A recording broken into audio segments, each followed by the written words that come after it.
Plusieurs personnes arrivent dans l'écosystème des crypto-monnaies et ils veulent simplement trader parce qu'ils ont eu à entendre le mot trading.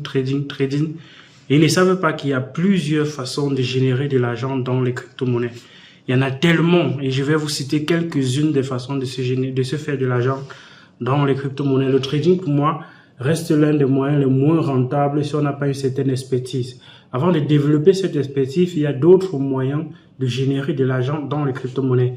La première façon, c'est bien évidemment le trading dont les gens connaissent majoritairement parce qu'ils ont déjà entendu dans les plateformes d'investissement qui disent faire du trading, ainsi de suite, ainsi de suite. Et quand ils viennent donc, ils veulent faire le trading. Le trading consiste tout simplement à vendre plus cher que ce qu'on a acheté. J'achète peut-être à $1, mon objectif c'est de revendre un peu à $10, ou bien à $2, ou bien à 1,5 $. Je fais quand même quelques bénéfices et quelques pourcentages. C'est ça le trading. Il y a plusieurs types de trading. Il y a le trading avec les effets de levier. Il y a le scalping qui sont toujours des types de trading. Bref, il y en a plusieurs façons de trader dans les crypto-monnaies. La deuxième façon, c'est d'investir tout simplement. Investir, c'est ce qu'on appelle le buy and hold. Tu vas donc acheter une crypto-monnaie et espérer qu'elle prenne de la valeur sur le long terme. Du coup, tu vas ne pas choisir n'importe quelle crypto-monnaie parce que tu vas devoir quand même faire une analyse pour savoir quelles sont les crypto-monnaies qui pourraient prendre de la valeur sur le long terme, par exemple. Quelqu'un qui avait fait de l'étude, il aurait peut-être acheté le Bitcoin, l'Ethereum.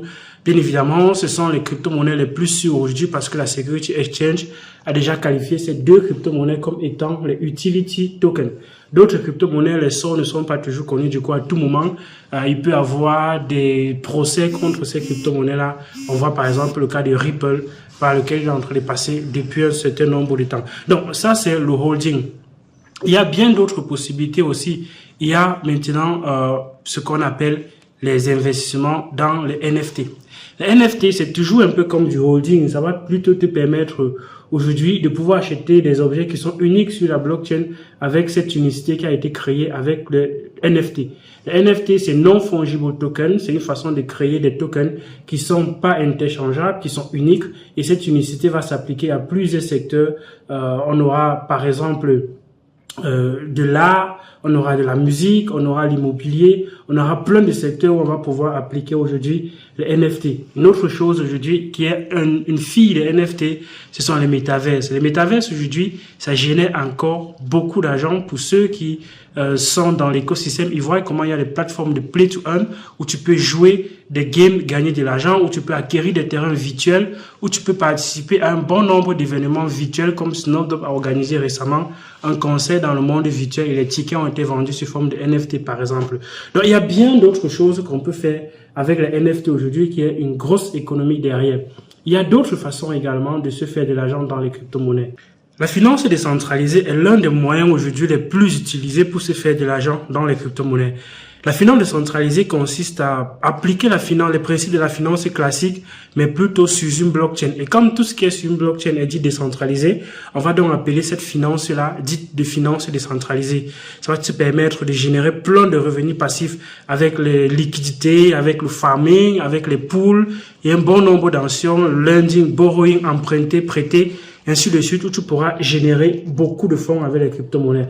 Donc, pour ceux qui veulent être dans la partie où j'ai dit que tu peux conserver les crypto-monnaies sur le long terme, à défaut de les garder simplement sur le long terme, tu peux maintenant aller dans la finance décentralisée qui est un bon moyen aujourd'hui de se faire de l'argent avec les crypto-monnaies. Une autre façon de se faire de l'argent, c'est avec les plateformes de airdrop. Il y a tellement de plateformes où on peut avoir les crypto-monnaies gratuitement. Il y a beaucoup d'arnaques dans ce genre de trucs parce que derrière ces airdrops ont parfois des intentions qui ne sont pas correctes, qui ne sont pas bonnes. L'objectif parfois de ces airdrops, c'est de vous dérober de l'argent dans votre portefeuille. Du coup, avec quelques stratégies dont on a partagé déjà sur la chaîne, tu peux créer un portefeuille uniquement pour les airdrops et mélanger cela avec les faussaires. Par exemple, les faussaires, c'est également un moyen d'avoir de l'argent gratuitement. Une autre façon d'avoir de l'argent dans les crypto-monnaies, c'est à travers les ICO, les IDO, où tu peux participer au lancement de projets quand c'est encore dans les tout débuts.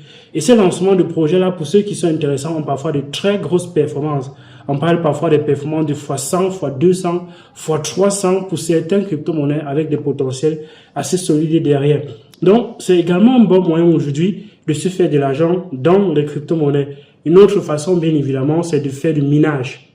Le minage consiste à valider les transactions sur une blockchain. Sur la blockchain du Bitcoin, on est en preuve de travail.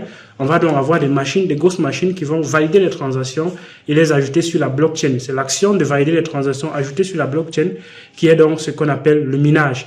On a d'autres blockchains qui sont en proof of stake où on peut staker la crypto-monnaie, garder pour encore avoir d'autres crypto-monnaies simplement en conservant, en validant les transactions sur la blockchain de Tezos, la blockchain de Cardano et bien d'autres, la Binance Smart Chain et bien d'autres blockchains aujourd'hui permettent de faire ce qu'on appelle donc la preuve d'enjeu, où on met la crypto-monnaie en jeu pour pouvoir valider les transactions et ça crée donc derrière une très grosse économie pour générer comme ça de l'argent, des revenus passifs. Une dernière façon de générer de l'argent avec les crypto-monnaies, c'est bien évidemment de créer sa propre crypto-monnaie et de développer derrière son propre projet. Mais il y a tellement de projets farfelus qui arrivent et ces projets ne décollent pas toujours. Donc, il faut être assez mature, il faut avoir une bonne connaissance de l'écosystème, il faut avoir de très bonnes intentions, créer quelque chose qui va avoir de l'utilité. Et c'est cette utilité que tu vas donner à ton token qui fera en sorte que le token prenne de la valeur derrière si toi tu es développeur. Et en dehors d'être développeur, tu peux également développer pour d'autres plateformes. Donc, développer la compétence sur la blockchain aujourd'hui, travailler dans les projets blockchain aujourd'hui, ça rapporte énormément. On parle parfois des centaines de mille de dollars par an. Et qui dit centaines de mille de dollars, ça fait des millions, des cinquantaines de millions de francs CFA en une année. Donc aujourd'hui, c'est un canevas qui a encore ouvert et il y a beaucoup de grosses demandes pour ceux qui veulent donc développer sur la blockchain. On va ouvrir des cours très prochainement pour accompagner les personnes qui veulent être développeurs sur la blockchain. Donc, restez scotchés. On va ouvrir, si tu veux que je t'accompagne dans le cadre du développement sur la blockchain, je suis passé récemment blockchain expert et présentement, je suis en train de me former pour le développement d'applications dans la blockchain. Donc, restez scotchés, très prochainement, ce sont les choses qui vont arriver. Donc, voilà quelques moyens de générer l'argent dans les crypto-monnaies, le trading, le holding, les validations des transactions, le trading, comme ça, le mining. Il y a donc le holding, il y a comme ça les airdrops, il y a les ICO, il y a la finance décentralisée et il y a aussi les airdrops qui sont des moyens aussi intéressants pour générer des revenus. Donc, tu me dis ce que tu penses, quel est le moyen que tu utilises aujourd'hui pour générer tes revenus passifs, pour générer de l'argent dans les crypto-monnaies de façon générale. Toi qui pensais qu'il y a seulement le trading, voilà d'autres façons dont j'ai évoqué dans cette vidéo. Like, partage, abonne-toi et on se retrouve très prochainement d'autres vidéos sur la chaîne Elvis Konjo. D'ici à là, porte-toi bien. Ciao.